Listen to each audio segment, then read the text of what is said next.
at ng fake news at mga may sinasabi tungkol sa aming grupo. Wala po katotohanan yan. Maglabas po sila ng kanilang dokumento, pakitaan po kami kung sino ang totoo. Ma'am, pwede po bang malaman kung ano po yung atraso sinasabi niyo regarding po kay Gary Capulong? Ang atraso ginawa sa akin ni Gary Capulong, yung 250,000 na hiniram nila sa akin para ipinansa headquarters ng Partido Federal ng Pilipinas sa headquarters sa Bahabdo Street sa Sampaloc, Manila, ay hindi na bumalik sa akin. Actually nga po, ay inisyuhan nila ako ng cheque. 5 cheque po ito. Lahat po, dideposito ko po yan dahil kailangan ng makuha ko yung aking nilabas na pera. Lahat po yun tumalbog. Tumalbog po lahat yun. Nang hinahanap ko na po siya para bayaran ako, ay hindi wala na po ako nakitang Gary Capulong. Kaya po, yan ang atraso niya sa akin. Kailangan magpakita siya sa akin ngayon. Kasi ako na ang presidente. Ako na ang presidente ng Partido Federal ng Pilipinas Manila Chapter. No? Sinisingil ko na siya. Ilabas niya. Ilabas niya yung pera ko. At yung sinasabi niyang fake news, siya ang ng paglabas ng fake news eh. Nakatanggap ako ng ano niya eh. Nakatanggap ako ng picture. Kami daw ay fake.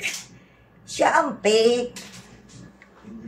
Magandang gabi po. Ano po masabi niyo ano po reaction niyo sa kumakalat na fake news regarding po sa hindi legit ang eleksyon na nangyari itong nakarang Federal Partidong Federal ng Pilipinas Manila Chapter. Ano pong reaction niyo?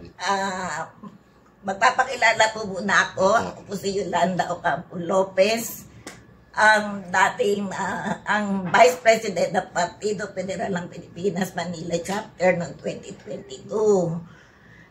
Ngayon po ay nahalala kong presidente ng Partido Federal ng Pilipinas Manila Chapter. Yung kumakalat po ng mga fake news yung mga kumakalat ng mga fake news, yun po ay hindi katotohanan. Nagkaroon po kami noong July 15 ng meeting ng aking mga kasamahan ng mga miyembro ng Partido Federal ng Pilipinas Manila Chapter. At noong August 15 po ay muli kami nagkaroon ng meeting para po mabuong muli ang Partido Federal ng Pilipinas Manila Chapter. At noong September 15, 2024 ay nagkaroon kami ng legal na eleksyon. At dito po inahalala ko bilang presidente ng Partido Federal ng Pilipinas Manila Chapter at may mga kasamahan ko ako nahalal na Vice President at Secretary General at mga ibang opisyalis po. So wala po katotohanan na lumalabas sa mga fake news dahil kami po ay legal. Dumaan po kami sa tamang proseso. No? Kaya po ako nag-initiate na magkaroon ng pagpupulong dahil po para mabuong muli ang Partido Federal ng Pilipinas Manila Chapter. Dahil noong po ay nawala na po yung mga kasamahan ko. Iniwan na po nila ako sa ere. Sa katotohanan po, ako po ang nilapitan ni Gary Capulong dahil siya po ang presidente ng Partido Federal ng Pilipinas noong 2022. Ako naman po ang kanyang Vice President. So, nilapitan po niya ako para magkaroon kami ng headquarters na wala po kami pondo. So, ang ginawa ko po bilang Vice President, tumulong naman po ako.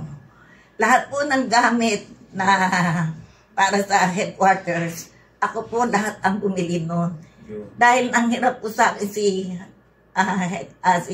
Gary Capulong ng halagang 250,000. Sa kanya ko po binigay, kasama po si Javier Peruelo. At yun po ang pinambili at ginamit para sa headquarters. Ultimo po, electric fan, mga lamesa, mga upuan, gamit sa buong headquarters. Pati nga po yung mga walis, kandado ng headquarters, pakain sa mga tao.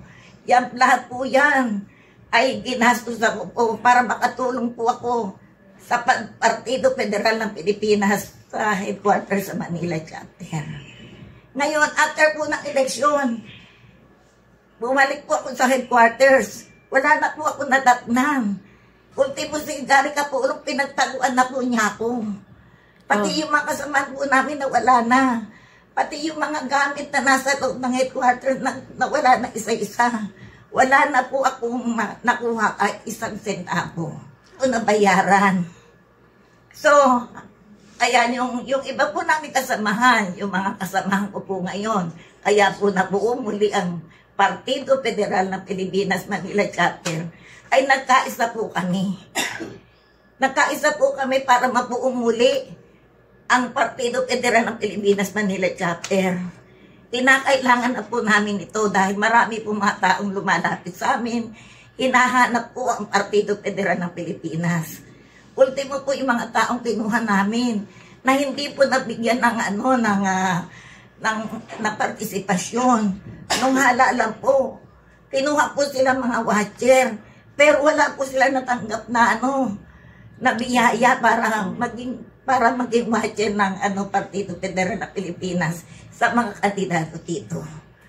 Ngayon po, ang ginawa po namin, nag-endorso po kami nang alam po namin na makakatulong po sa amin sa Partido Federal ng Pilipinas Manila Chapter. Ito pong taon na to, kahit nung simula pa lang po nung matapos ang eleksyon, dahil tumakbo pa siyang konsihal sa Partido Federal ng Pilipinas. Ito po yung kanyang partido. At naniniwala po ako na siya po ang tunay na miyembro ng Partido Federal ng Pilipinas. Actually po, may picture kami. Andito po, si Gary Capulong po ang presidente, ako po yung vice president. Tinaas po namin ang kamay ni Super Mara Tamuntong. Dahil siya po ang tunay na partido, na miyembro ng Partido Federal ng Pilipinas. Actually nga po, hinahanap ni Gary Capulong si Mara. Ang ginawa ko po dahil kilala ko si Mara Tamuntong, tinawagan po si Mara Tamuntong at sinikap ko po makarating siya dito sa headquarter at nandun na po si Mara Tamuntong. Dalawa po kami ni Gary Capulong, itinaas po namin ang kanyang kapay. Pagpapatunay na siya po ang tunay na miyembro ng Partido Federal ng Pilipinas, Manila Chapter. Kaya po, sa ngayon sa aming nagkaisa po kami ng mga halal na opisyalis ng Partido Federal ng Pilipinas Manila Chapter, yung mga bagong halal ngayon. Ngayon, siya po ang ini-endorse namin. Hinalal po namin siya para maging chairman ng Partido Federal ng Pilipinas Manila Chapter. Alam po namin mga opisyal ngayon na siya lang po ang makakatulong mabuhay ang mga mamamayan ng Manileño. At ang isa pa po, hindi lang sa Manileño na ito umiikot si Mara Tamuntong sa lahat. Ang dami po niya natulungan. Ang mga kaya po namin siya tinawag na Super Mara.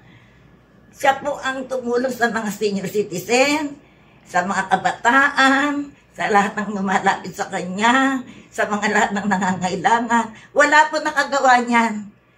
Ang tagal ko na pumutante. Sa edad ko po ngayon, ang tagal ko na pumutante, wala akong nakitang tao na katulad ni Mara Tamuntong. Kaya nagpapasalamat po kami at nakilala po namin si Mara Tamuntong. May future tayo kay Mara Tamuntong. Kaya po, siya po ang napili namin na maging chairman ng Partido Federal ng Pilipinas Manila Chapter. At nagpapasalamat po ako sa lahat dahil tinanggap po din nila si Mara Tamuntong para po sa Partido Federal ng Pilipinas.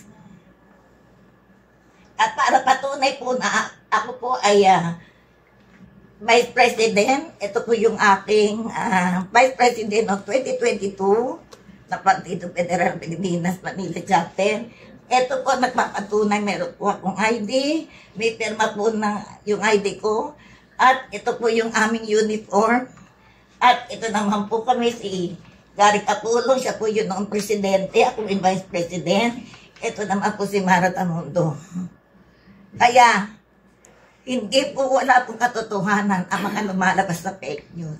Dumaan po kami sa tamang proseso. Dumaan po kami, sinundod po namin yung bylaws and provision ng Partido Federal ng Pilipinas. Kompleto po kami ng dokumento. Sa mga nagkakalat ng fake news at mga may sinasabi tungkol sa aming grupo, wala po katotohanan yan. Maglabas po sila ng kanilang dokumento, pakitaan po kami kung sino ang totoo, kung sino ang may katotohanan.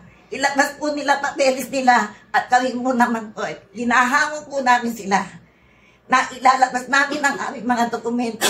Dumaan po kami sa tamang proseso. Sila po ba dumaan sa tamang proseso? So, pakitaan na lang po kami ng papeles. Kung sino po ang totoo sa amin. At marami po mga naghahanap niya kay Gary Capulong. May mga atraso po yan, hindi po ako naninira, pero yan po ang katotohanan. Dahil isa po siya, may atraso po siya sa akin. Kaya po hinahanap po siya. Haharapin ko po siya ng harapan. Tingnan natin po kung sino sa amin ang may katotohanan. Kaya ako po ay nagsumikap din para mahalal din po ako dito, Presidente. Naging Vice President po ako, hindi niya po pinansin ang pagiging Vice President ko. Ang pinansin niya po, yung paglapit niya sa akin para mag-finance sa headquarter. Dahil wala po kaming pondo nung araw. Yan po ang katotohanan. Marami po salamat. Sana po ay maliwanagan ang mga pinalalabas nilang fake news. Kami po ang tama, kami po ang tunay na Partido Federal ng Pilipinas, Manila Chapter. Magbuhay po. Kasi ultimo yung pera na wala siya mailabas na pera para mabayaran ako. Kaya sila po yung fake. Marami pong salamat. Isa lang po paglilinaw. Dahil nagtataka po ako kung paano naging chairman Attorney Alex Lopez sa Partido Federal ng Pilipinas. Samantalang, noong November 50, 2021, siya po ay substitute lamang. Si Super Mara Tamuntong po ay nanumpa sa Partido Federal ng Pilipinas, Manila Chapter noong October 8, 2021. Ang tunay na miyembro ng Partido Federal ng Pilipinas, Manila Chapter ay walang iba kundi si Mara Tamuntong. Mabuhay ang Partido Federal ng Pilipinas, Manila Chapter! Mabuhay si Super Mara Tamundong, ang chairman ng Partido Federal ng Pilipinas, Manila Chapter. Mabuhay ang Manileño, mabuhay ang buong Pilipinas, kasama ng buong Pilipinas. Dahil may future tayo kay Super Mara Tamundong, ang mayor ng Manila 2025. Mabuhay ang Super Mara Tamundong. Salamat po.